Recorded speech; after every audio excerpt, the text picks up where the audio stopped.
Well, good morning. Welcome to worship this morning. It is good to be with you, whether you are in person or online. Thank you for joining us this morning. I'll go over the couple of announcements that I have and then open it up to you if you have any. There will be Bible study this week, Tuesday at 9:30. That's Tuesday at 9:30. And then also there's food pantry this week. That's on Thursday from 9 to 11 and 5 to 6. So continue to keep the food pantry and the blessing that that is to the community in your prayers. Be greatly appreciated. Are there any other announcements this morning? All right, seeing none, if you would please stand with me, we will sing "Surely the Presence of the Lord is in this place."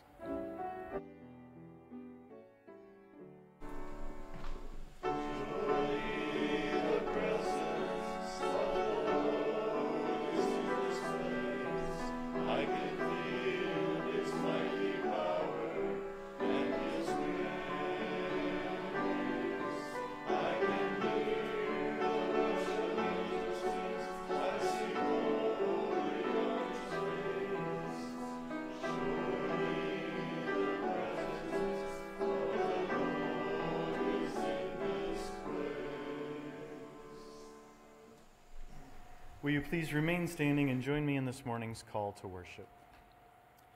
Children of God, for the sake of the joy we gather.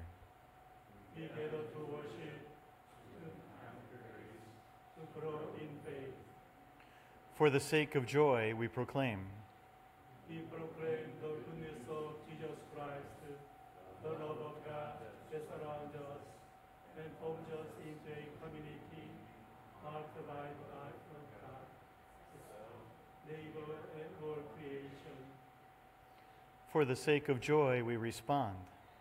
We respond with our lives, ready to embody our faith as agents of God's already and not yet kingdom.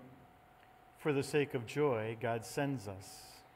God sends us into the world to meet our neighbors with the defiant joy and persevering love of the gospel today and every day. Come, let us worship the triune God, who dwells with us as we gather, proclaim, respond, and go forth from this place. Come, let us worship. Thanks be to God. Amen. Amen. Will you please be in an attitude of prayer? Gracious God, we thank you for the cloud of witnesses, the multitude of the faithful of all ages who surround us. Considering their example in looking to Jesus, may we run the race of life fully and faithfully. Encourage us that we may not grow weary or faint-hearted. Help us accept your gentle discipline through the grace of Jesus Christ. Amen. Our opening hymn this morning is "Joyful, Joyful, We Adore Thee," found on page 89 and also up on the screens.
Thank you. You sound beautiful. You may be seated.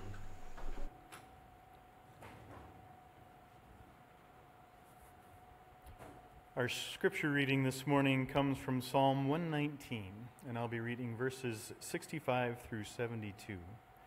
So Psalm 119, verses 65 to 72. Do good to your servant, according to your word, O Lord. Teach me knowledge and good judgment, for I believe in your commands. Before I was afflicted, I went astray, but now I obey your word. You are good, and what you do is good. Teach me your decrees. Though the arrogant have smeared me with lies, I keep your precepts with all my heart. Their hearts are callous and unfeeling, but I delight in your law. It was good for me to be afflicted, that I might learn your decrees.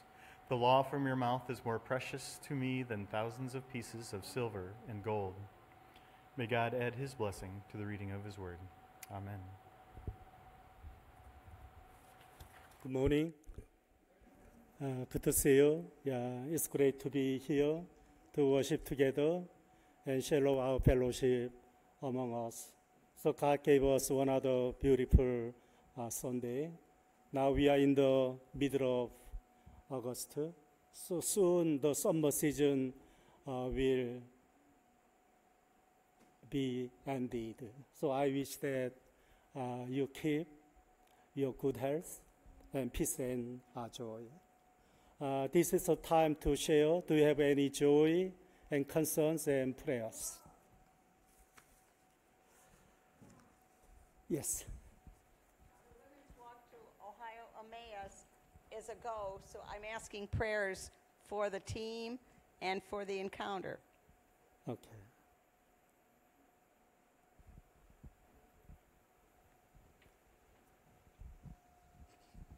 The great joy I have is that our daughter Stephanie and Pete Manchuso were married last Saturday, and it was such a beautiful, Christ-filled wedding. Thank you.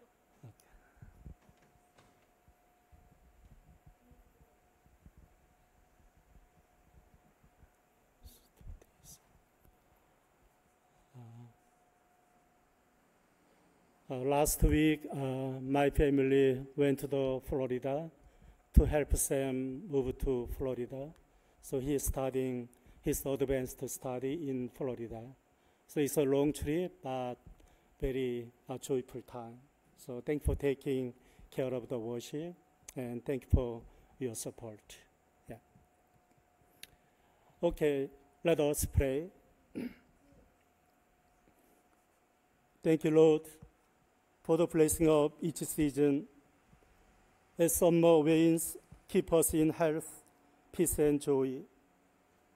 Thank you for working with us, Emmanuel, God with us, ever faithful and good. Help us live in your presence and follow your lead.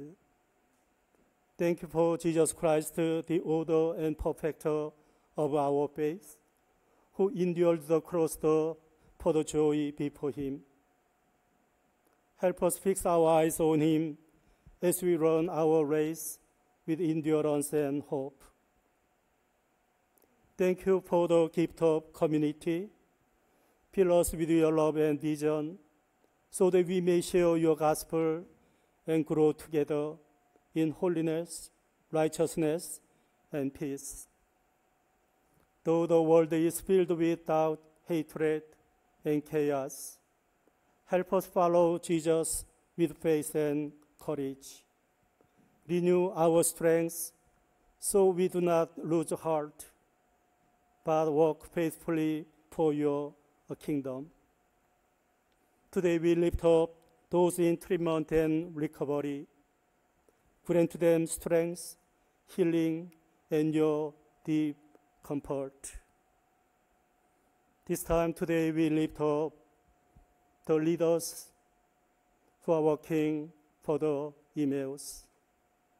Bless their mission so that attendants can experience your love through them. Today, dear Lord, now we pray for Doty's daughter, just who got married. Bless their new journey so that they can walk with you by your blessing of goodness and steadfast love. Today, dear Lord, now we lift up our prayers for Kathy Shepherd. Give her peace and comfort in your everyday presence. This time, dear Lord, now also we pray for Carol, who is in nursing home. Keep her with your peace and grace. Also, we pray for Richard, who is in recovery. Give him strength and healing grace. Today, dear Lord, now also we pray for Tom, who is in recovery from the knee surgery. Today, dear Lord, now we give thanks for being together to share gospel message. Bless this time. Fill us with your grace. This morning, today, we pray for those who are in peace in many areas. So we pray for peace in that area. Also, we pray for those who are in hunger. Dear God, you blessed us with many resources so that we can share your blessings with those who are in need. This time, dear Lord, now we come to you with our prayers for ourselves, our family, our community, and those who are in need. This time, let us take a silent moment for our prayers.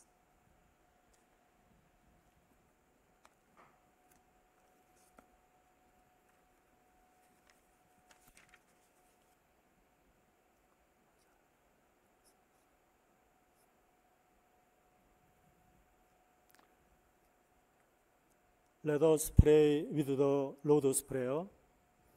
Our Father, who art in heaven, hallowed be thy name. Thy kingdom come, thy will be done, on earth as it is in heaven. Give us this day our daily bread, and forgive us our trespasses, as we forgive those who trespass against us. And lead us not into temptation, but deliver us from evil.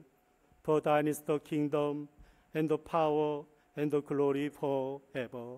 Amen. This time is the children's time. Children, could you come to the front?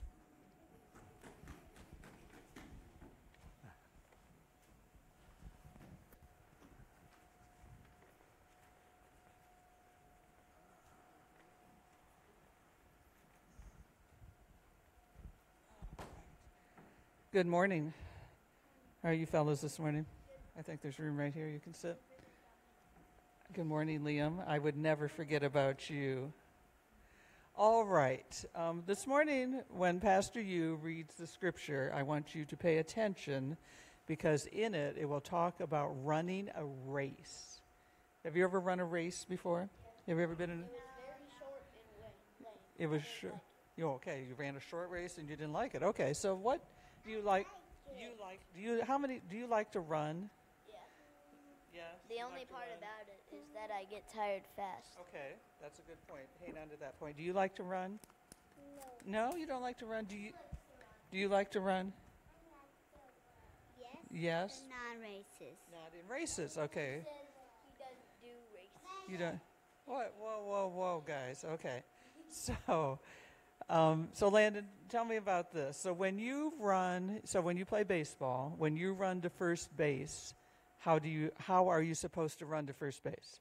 Just run as fast as I can and just don't even look at the ball. Run as fast as you can. It's just run as fast as you can.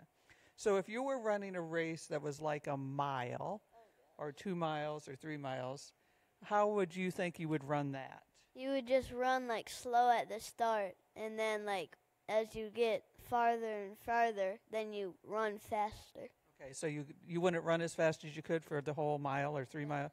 What would happen if you did? Got tired. You would get tired. Okay, so in the scripture, it's going to say something about running the race. So following Jesus is kind of like running a race. So we're part of Jesus' race team, and we're running the race of faith. You know, we have faith in Christ. So we're part of this race team, and it's not a sprint. It's not going to be over in the time it takes to get from home plate to first base. Laylan, are you paying attention? No. It's not a quick race. It goes on and on for quite a while. So we have to pace ourselves, and we have to have endurance. Do you know what endurance means? What do you think endurance means? You just don't stop. Don't stop. That's an excellent definition of endurance. Don't stop. So I want you to remember that. We are running the race of Christians. We are part of that faith team running the race. And it's not a sprint. It's a marathon. We have to pace ourselves. We have to have endurance, and we don't stop. Okay, so I have something for you guys. Liam, I have a first place for you. Laylan, a first place for you.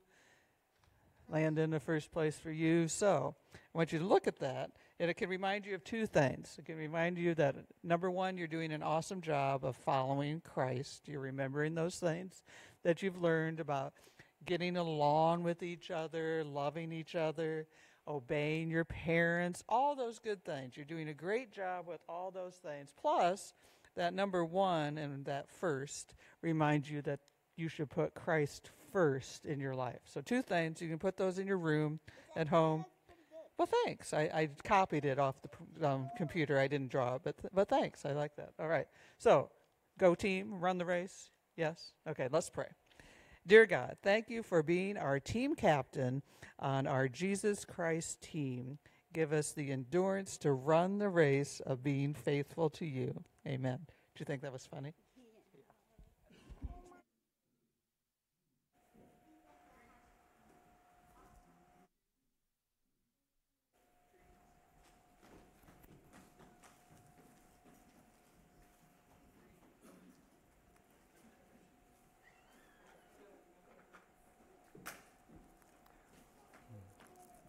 Thank you.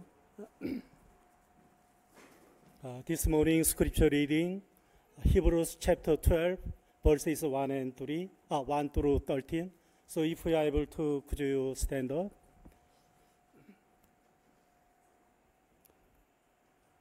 Therefore, since we are surrounded by such a great crowd of witnesses, let us throw off everything that hinders and the sin that so easily entangles, and let us run with perseverance the race marked out for us.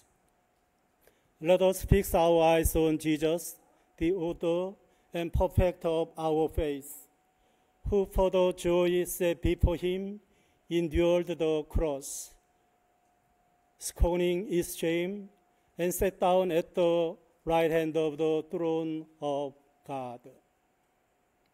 Consider him who endured such a position from simple men, so that you will not grow weary and lose heart. In your struggle against sin, you have not yet resisted to the point of shedding your blood. And you have forgotten that word of encouragement that addresses you as sons. My son, do not make light of the Lord's discipline, and do not lose heart when he rebukes you. Because the Lord disciplines those he loves, and he punishes everyone he accepts as a son. Endure hardship as discipline. God is treating you as sons. For what son is not disciplined by his father? If you are not disciplined, and everyone undergoes discipline, then you are illegitimate children and not true sons. Moreover, we have all had human fathers who disciplined us, and we respected them for it. How much more should we submit to the Father of our spirits and live? Our fathers disciplined us for a little while, as they thought best, but God disciplines us for our good, and we may share in His holiness. No discipline seems pleasant at the time, but painful. Later on, however, it produces a harvest of righteousness and peace for those who have been trained by it. Therefore, strengthen your feeble arms and weak knees. Make level paths for your feet, so that the lame may not be disabled, but rather healed. This is the word of God for the people of God. Please be seated.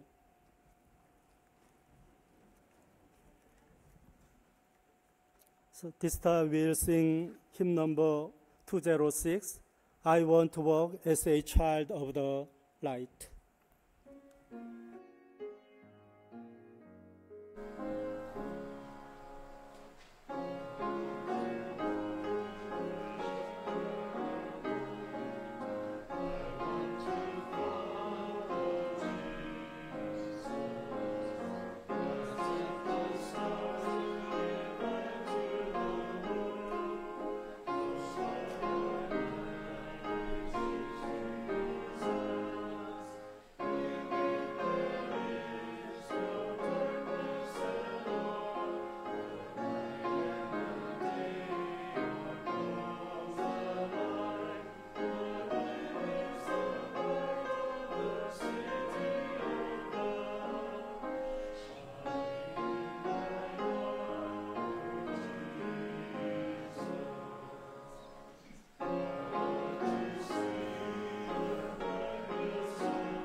After attending the mission celebration from August 4 through 6, next day my family drove to Florida to help Sam move for his advanced studies. It was a long trip, over 13 hours each way, so we stayed in a hotel both times. I usually enjoy driving, but this time the journey felt especially long. My wife and I visited Florida for the first time and were amazed by its lush, unique trees and shrubs. Taller and greener, likely thanks to the abundant sunshine. One my child said, the people look taller others rather than other states. Maybe sunshine, I'm not sure. Tallahassee, the state capital, was a small but beautiful city. We also made a trip to the beach, about an hour and 40 minutes away. Though the visit was short and the journey long, it was a joyful experience. So we took the picture in front of Capitol building. So the front, my second daughter, Sora, left side, first daughter, Gina, the right side, my wife, Heran, and behind my son, Sam, and myself. Joy can be a hard thing to nail down. It's not easy to describe what joy is.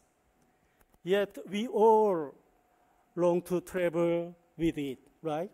We want to travel with joy each time. If Hebrews chapter 11, the great chapter of faith, defines what faith is and describes what it means to live by it, then Hebrews chapter 12, today's passage, turns our attention into joy.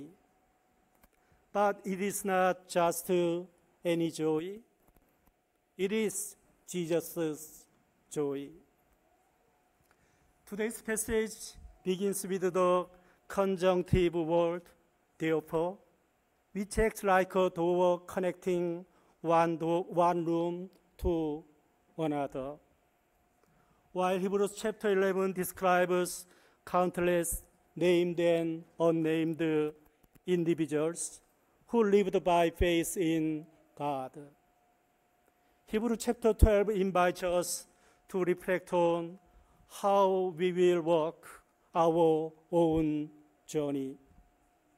Even as we experience both small and great sufferings or adversities. The writer of the letter to the Hebrews describes the Christian life as a race. The term race might bring to mind a sprint, a short, intense burst of effort, or a marathon, a long-distance run requiring endurance, pacing, and perseverance. I like both sprinters and marathoners. When the author describes the Christian life as a race, both aspects of a sprint and a marathon may be in view.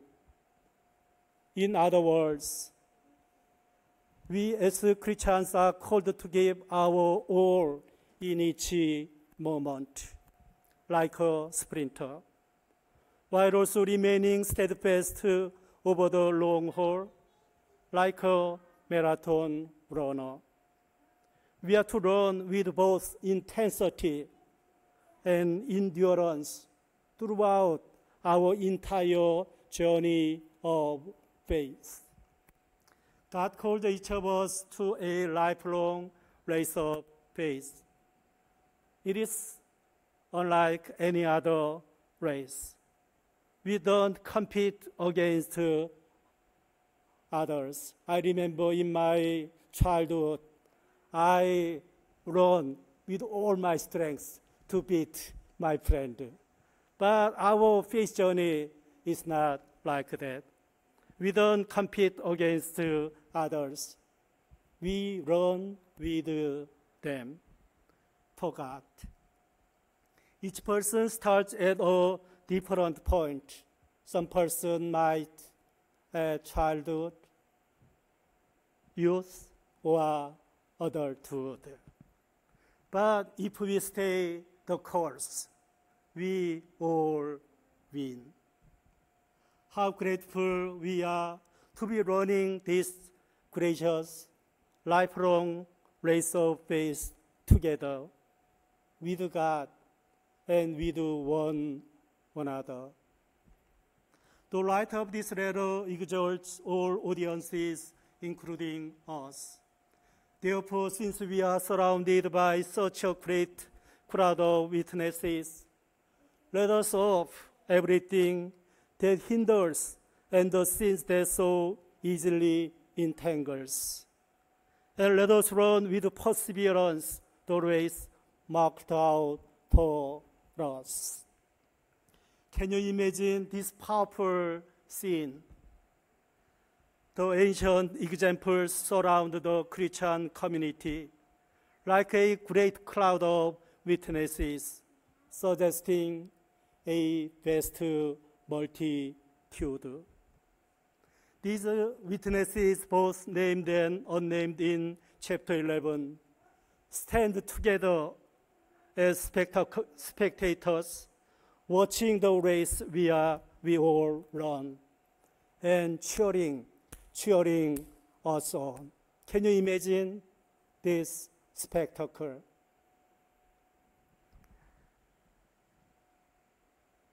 Abel kept the face of worship. Enoch kept the face of working with God. Noah kept the face of distinction. Abraham kept the face of obedience. Sarah kept the face of affirmation. Even though he was 9 years old, she trusted in the promise of God. Jacob kept the face of perseverance. Joseph kept the face of hope or dream. Moses kept the face of sacrifice. He chose to follow God rather than being the principal of the Egypt. Israel kept the face of victory. Rahab kept the face of adventure. And countless others, both named and unnamed, lived by faith in God, looking forward to his reward and a better country. How grateful we are to be surrounded by such a great crowd of faithful witnesses, cheering us on as we run. So let's lay aside every weight and sin that holds us back with a determined focus and unshakable perseverance. Let us run the race set before us and keep running. If we want to be effective participants in the race of life, we must keep our eyes on Jesus, the author and perfecter of our faith, rather than on ourselves. We need to stop focusing so much on ourselves and instead consider who Jesus is, what he has done for us, and where he is leading us. The writer of this letter urges all readers, including all Christians, to fix our eyes on Jesus, the author and perfecter of our faith, who for the joy set before him endured the cross, scorning its shame, and sat down at the right hand of the throne of God. Surely our race is to be run by looking to Jesus. Notice the name Jesus here. The writer has in mind the historical Jesus who has one of us, tested as we are, subject to suffering and death. He is for the believers an example in ways that faithful forebears could not be. Two descriptive titles make that clear. He's the pioneer, originator, founder of the faith, and he's the perfecter of faith. Let us run with endurance the race that is set before us, fixing our eyes on Jesus, the author and the finisher of our faith. Jesus is the first person to reach the goal of faith, being close to God, and He makes it possible for others to do the same. The writer of Hebrews summarizes what Jesus has done. Even though He was God's Son, He learned obedience through His suffering. After He was made perfect, He became the source of eternal salvation for everyone who obeys Him. Jesus, our Lord and Shepherd, our Savior, endured the cross for the sake of the joy set before Him. Jesus didn't endure the cross merely out of obligation.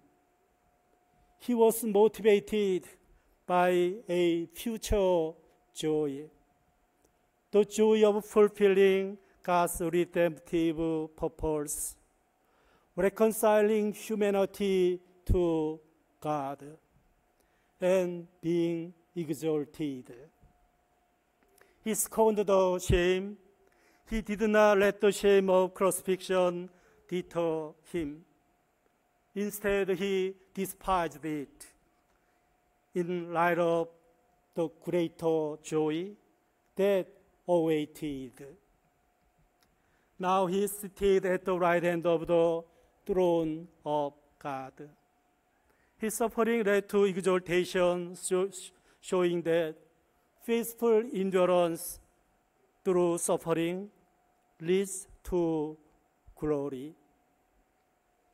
I appreciate the lyrics of the hymn, Light After Darkness, F.R. Habergal. The first one, light after darkness, gain after loss, strength after weaknesses, crown after the cross, sweet after bitter, hope after fears, praise after tears, bliss after agony, after blessed failure, life evermore. Such ways are truth, blessed, and true. This hymn is like this in Korean. 어두운 후에 빛이 오며 바람 분 후에 잔잔하고 소나기 후에 햇빛 나며 수고한 후에 쉼이 있네. 고통한 후에 기쁨 있고 십자가 후에 멸류관과 숨이 진 후에 영생하니 이러한 도는 진리로다. Light after darkness, glory after suffering. This is the theme of this hymn.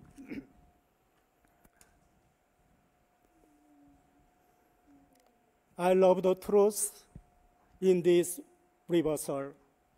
It surely encourages us to endure our adversities and challenges. inspiring us to live with patience and hope. Reflecting on today's passage, I recognize Jesus as our model for living joyfully, who, for the sake of the joy set before him, endured the cross. We often think we must wait for the suffering to pass before we can experience a joy. However, this passage reminds us that even in the midst of hardships, joy is possible because it points us to a deeper truth. God's dream for all creation is healing, recovery, and peace. So, in the midst of hardships, we long for God's blessings, healing, recovery, and peace. The writer urges us to consider him who endured for the joy set before him, so we won't grow weary or faint-hearted. The message, do not lose heart. Luke chapter 18:1. Or do not give up. Galatians chapter 6:9. It's a central and recurring theme throughout the Bible, right? Do not lose your heart. Do not give up. Thus, let us fix our eyes on Jesus, who finished the race ahead of him, and now empowers us to run ours with faith, perseverance, and hope. Then the writer speaks about God's discipline. No one wants to suffer, right? No one wants to suffer. But we must recognize that suffering might be a part of our life. The author explains that suffering can lead to a better outcome. It's not punishment, but preparation. This is illustrated through the relationship between parents and their children. The writer of this letter exhorts all readers. My child, do not regard lightly the discipline of the Lord, or lose heart when you are punished by him. For the Lord disciplines those whom he loves, and chastises every child whom he accepts. This invites us to view our suffering in the light of God's loving discipline, intended to bring about a greater good in our lives. When our suffering is understood as discipline from God, that it can be seen not as evidence of God's rejection, but as a sign of God's embrace. It reminds me of the psalmist's words, before I was afflicted, I went astray, but now I obey your word. Though everyone struggles before in our journeys, but I pray that each journey leads to the goodness and caring love of God. After all, discipline is a fundamental part of the parent-child relationship. I like Proverbs chapter 22, verse 6. Train a child in the way he should go. When he is old, he will not turn from it. So if we discipline God's word, child will remember and follow that way. And all children experience it. In fact, children who lack parental discipline are often considered neglected or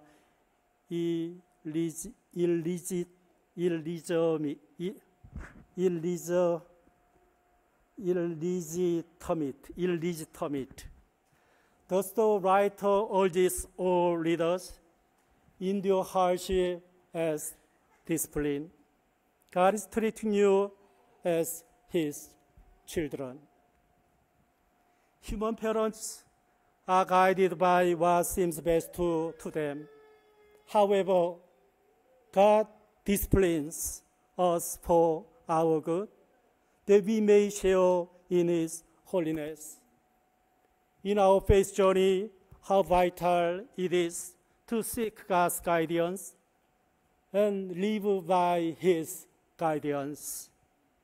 When we acknowledge God in all we do, God strengthens our path, leading us to peace with Him and others, sharing in His holiness.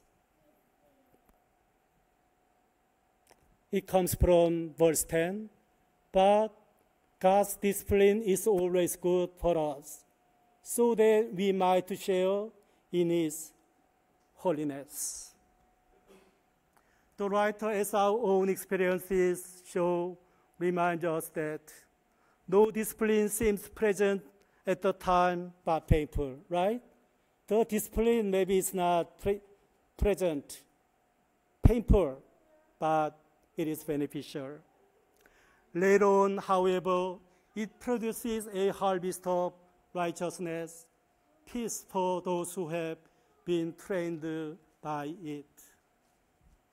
Therefore, let us embrace God's discipline actively and gratefully. Therefore, let us embrace discipline actively and gratefully, so we may yield a fruitful harvest of righteousness, holiness, and peace. Today's passage closes with a heartfelt exhortation to renew our strength. Therefore, strengthen your feeble arms and weak knees. Make level paths for your feet, so that the lame may not be disabled, but rather healed. In a world filled with doubt, fear, violence, and chaos, let us regain our strength by embracing God's discipline and fixing our eyes on Jesus. Dear friends, Christian endurance isn't about gritting our teeth. It's about fixing our eyes on the joy ahead, just as Jesus did. Jesus endured the cross because of the joy set before Him, the joy of loving us, including us, and reconciling us to Himself. For the sake of joy, Christ gave His life. Now let us find our own joy in loving as He loved. Let us run the race of faith set before us, embracing the joy ahead, even amid hardship, so that we may grow in maturity, share in His holiness, and pursue righteousness and peace in both our personal and communal lives. All God's people say, Amen.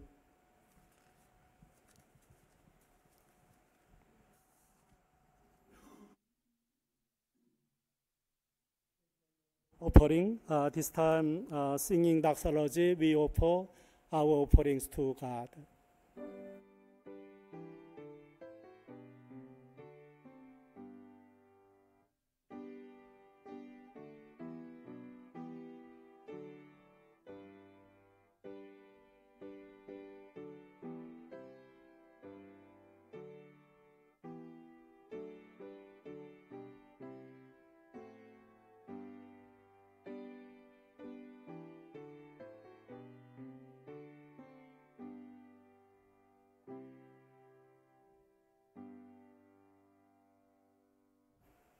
Let us pray together.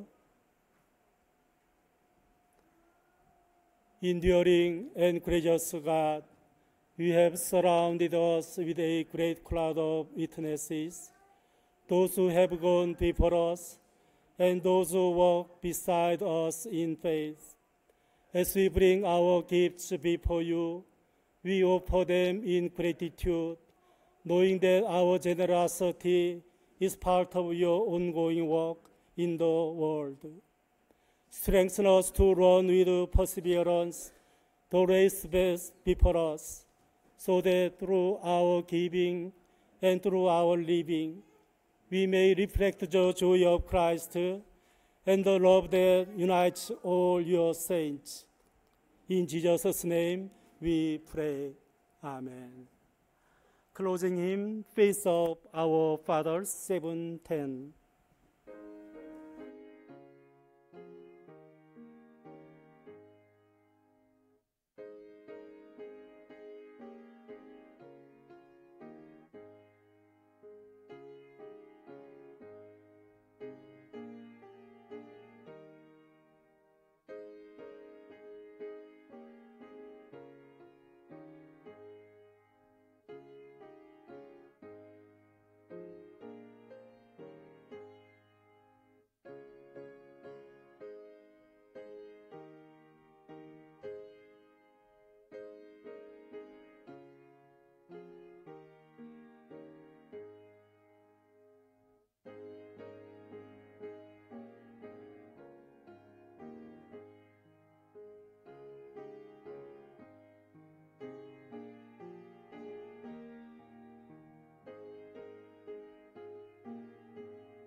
Friends, as we go from here, let us rid ourselves of every weight that slows us down, especially the sin that so easily impedes our progress.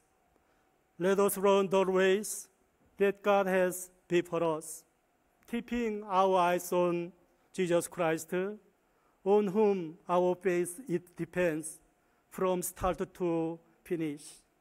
As we run, know that the grace of Jesus Christ, the love of God, and the presence of the Holy Spirit is always with you. All God's people say, Amen.